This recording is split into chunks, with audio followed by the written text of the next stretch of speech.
Today we will be doing an early intermediate piano masterclass on the piece On the Green by Streabbog. This was a request from one of my wonderful subscribers, so if you have a request for me, please put it down in the comments below. Without further ado, let's get started. First of all, there's a ton of patterns and chords in this song. We're starting off in the key of G major, so we have the G major chord everywhere, and of course F sharp. So if you have an F, it's going to be F sharp.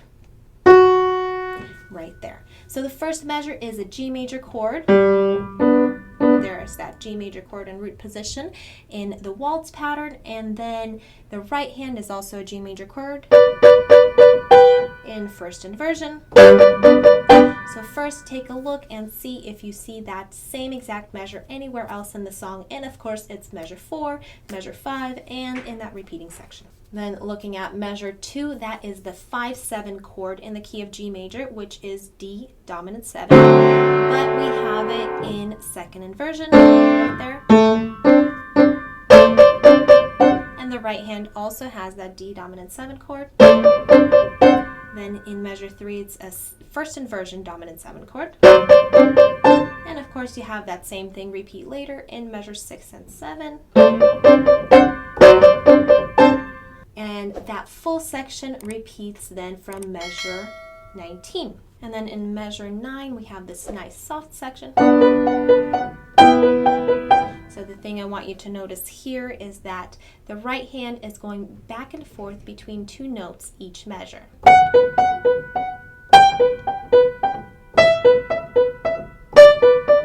So it follows that pattern. And then from measure 13, it's the same thing again.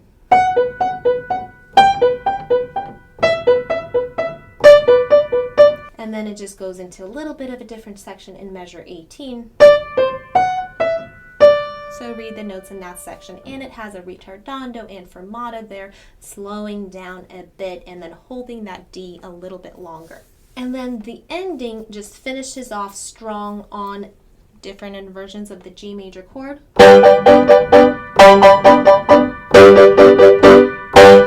Really, the right hand is just going back and forth between first inversion, second inversion, position, first inversion, and the left hand keeps on going with that root position waltz pattern. Now let's talk a little bit about the artistry of the piece and the technique of how to get this right hand and left hand to sound good. First thing you want to do is really relax that wrist, make it flexible and free, and you're going to drop into the first note and then bounce off of that first note for the rest of the repeats.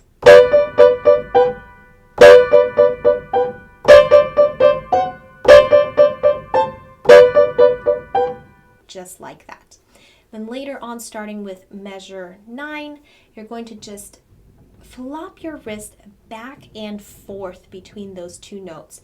So very limber, very free. Almost like a fish out of water, just flopping back and forth.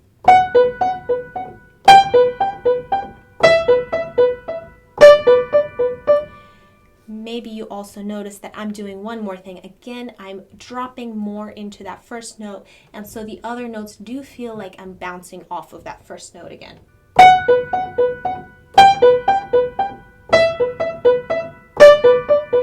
And the thumb I'm going to keep very soft.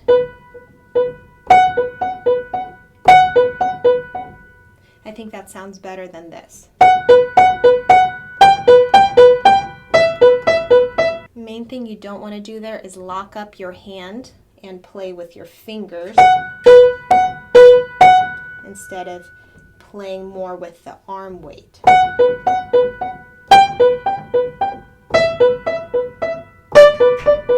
So play more with your arm weight instead of playing with individual fingers. You still need to use your fingers definitely, but you don't want to overuse those muscles instead of using the arm weight. Okay, let's skip on over to the left hand, and this is going to be the waltz pattern. So we're going to have a down, up, up, or heavy, light, light feel to this, just like any waltz. 1, 2, 3, down, up, up, down, up, up, heavy, light, light, down. Really make sure that 2, 3 is very light, so that you really feel that one, and that will give it that dance-like feel. And that is another reason we're giving a little bit more in the right hand, is to really create that waltz feel with both hands. It really feels like a dance right there.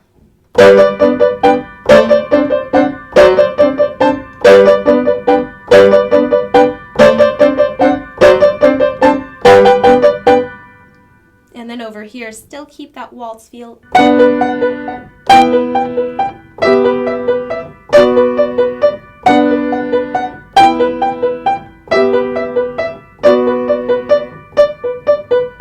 Ritardando and fermata, and back to mezzo forte and a tempo right here.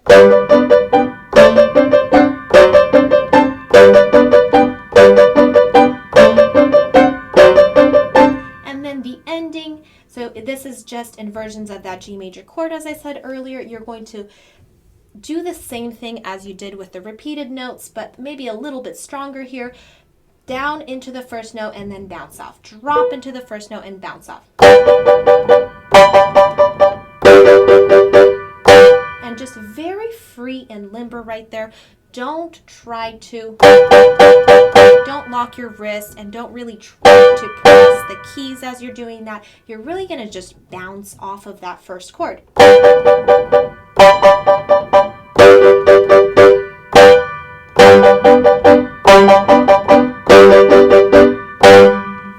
Let me give you some practice techniques. Even if this piece is not too difficult for you, you may want to take it hands apart at least for a little bit, so that you can create that correct sound with each hand, so that you can get that technique of bouncing off of the first note right there, dropping and bouncing, so that you can get that down, up, down, up motion for the left hand. Pretty soon this will become second nature, but while it is not, definitely take some time in practicing it that way. Second technique for you is, at first take it slower and practice all of these techniques and hands together slowly, so that you can be accurate and play exactly together. But as you're practicing slowly, every once in a while try going a little faster.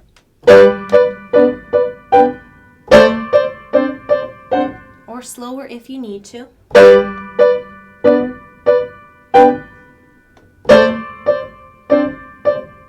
Notice how I'm still using very limber, free wrists right there.